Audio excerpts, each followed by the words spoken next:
everyone.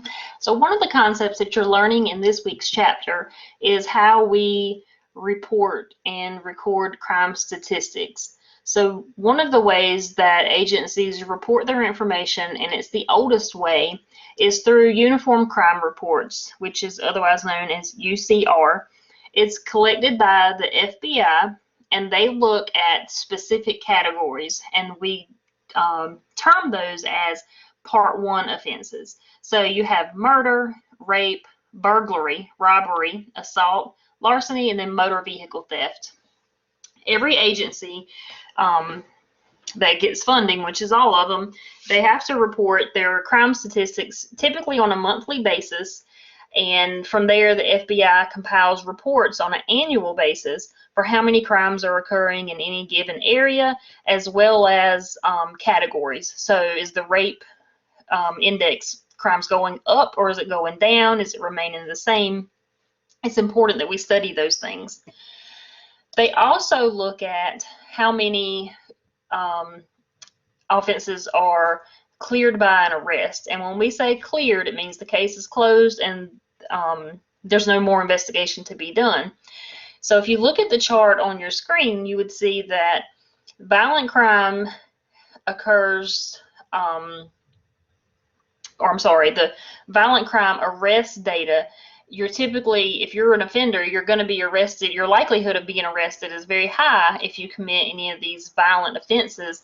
And that the reason being is if it's a violent offense, it involves an offender that was hurt or physically threatened with harm during the commission of that crime. In crimes where the victim may not be present or may not be physically harmed or in harm's way, it's lessened that an offender might be arrested because no one's there to have witnessed the crime. So the UCR does have what I would say are its challenges. One of the biggest challenges being, if you look at this Part 1 crimes index again, it only records one crime per incident, and it does it based off of a hierarchy rule.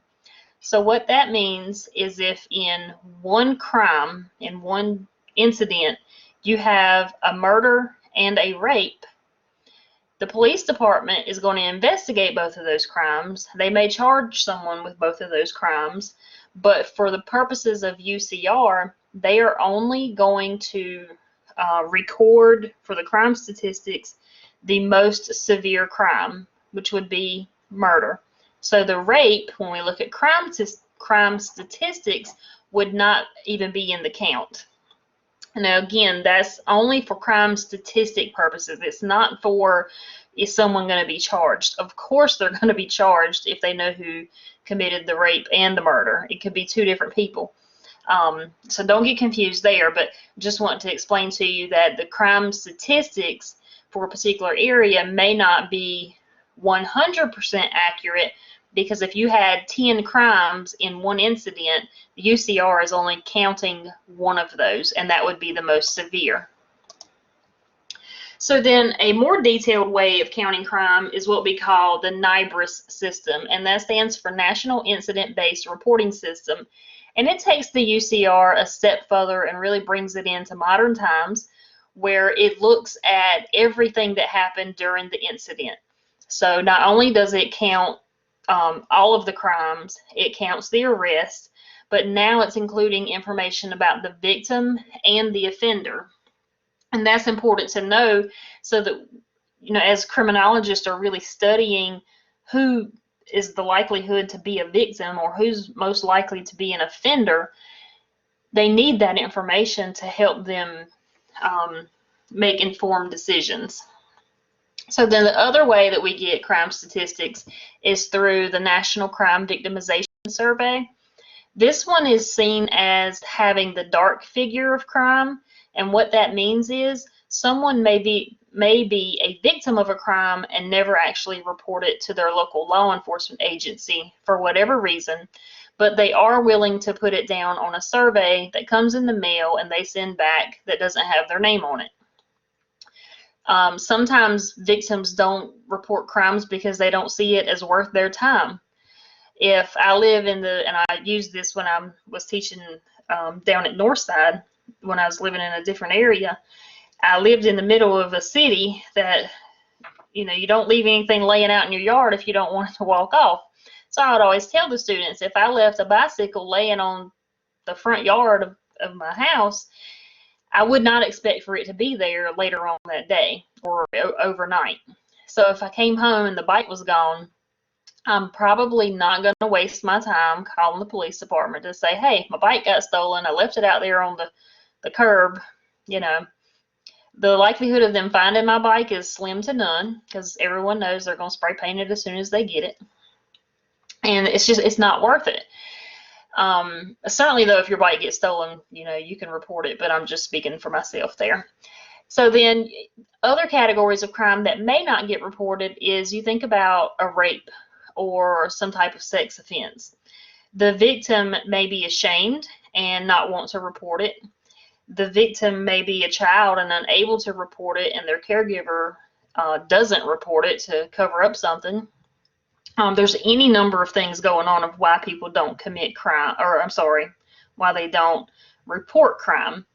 So again, the National Crime Victimization Survey is seen as having the dark figure of crime. Now, going back to the NIBRS system, which gives us the biggest comprehensive look at crime, I want to show you, it's going to take me a second to get to the screen I need to be at to show you. I want to show you a new tool that is on the internet. Gotta love the internet, where anyone can go look up crime statistics at a national level on down to your very local agency. So I have it plugged in right now to looking at a bird's eye view of the United States. And if you want to look at the crime rates for a 10-year period, you would go to the very first graph. You can separate it out. You can look at all violent crimes. And you can see that we had a decrease in violent crimes with our lowest area or lowest percentage being in 2014. Then it started creeping up in 15 and 16. It kind of went down in 17, and then it dropped off in 18. And it'll really be interesting to see what it does in 2019 and 20 while we've all been on lockdown. So you can separate this out if you wanted to look at the homicide rate. You can see the homicide rate really jumped between 2014 and 2016. When you think about these, you have to look and see, were there any mass shootings going on? Look at basically anything in current events that would have shaped that to help you get a better idea of what, you know, why in the world did we have an increase go up like that in a 2-year time span. So you can do this for the entire country. If you wanted to do just one state, you could hover over this map, and then I'm going to select North Carolina. So then it just gives me the information for North Carolina. So let's see how homicide went for us. So there still again was an increase between 2014 and 2016 for us as well, with us being higher than the national average. If you wanted to drill down even further, you can go select an agency, and I'm going to go into Beaufort County, and I've already looked at this, so I'll be honest there. I want to show you Washington Police Department because they are reporting NIBRS, and they started doing this as of January 1st of 19. So it's not been terribly long that they've been able to do this. When we go, I want to look at homicide. So this gives you the information of people that were killed in the jurisdiction of the Washington Police Department. And you can look at, again, there was a jump from 2014 to 2016. This gray line here is cleared, meaning they arrested someone or maybe the offender died. And you're not always going to arrest someone the same year that they committed their crime. But then what I really like, I didn't do it for this one. Oh, go here.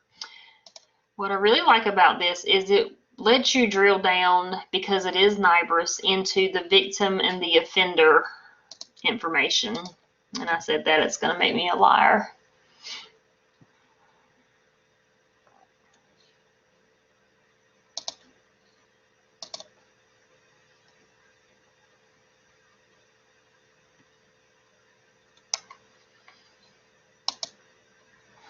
Okay, Washington has disappointed me. They have not got any property crimes for 2018. That's amazing. I don't believe it. So let's try a different agency. We'll go with Cumberland because they're a pretty large county. Let's see. They're always doing something.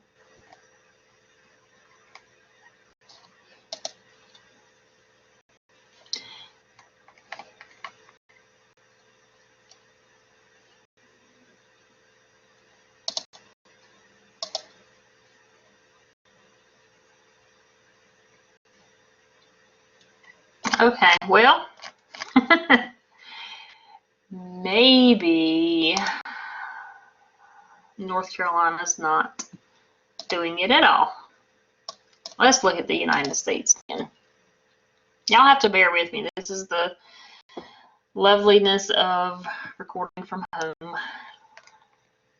Here we go. Thank you, United States. So with NIBRS, it gives you information on the offender versus the victim, so you can look at any particular category. If we want to look at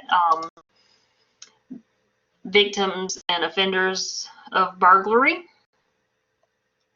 you can see that males are more likely to going to be the offender, and there's a huge jump when we look at the victim. So it's not really surprising, because females are seen as the weaker sex when it comes to offenders committing how they choose their victims. They choose someone who they can overpower. You can scroll through with the race and see who's most likely to be a victim and an offender in this category. And then age, I always like looking at, because it's surprising when you see where the numbers fall at. So the offender, most of the time they're not going to know what age they are. That means they've not arrested them. And then typically the offender is in their 20s, from 20 to 29. But if you look at the victim over here, it's pretty well spread out, because for burglary, it's just one of those instances where, you know, if they're targeting females, female's a female, regardless of their age. So those are the NIBRS statistics. And again, I'm going to link this to your Blackboard class so that you can go in here and play around with it yourself if you want to. Thank you for coming to my TED Talk, as my daughter would say. And if you have any questions on how we report crime, please don't hesitate to ask me.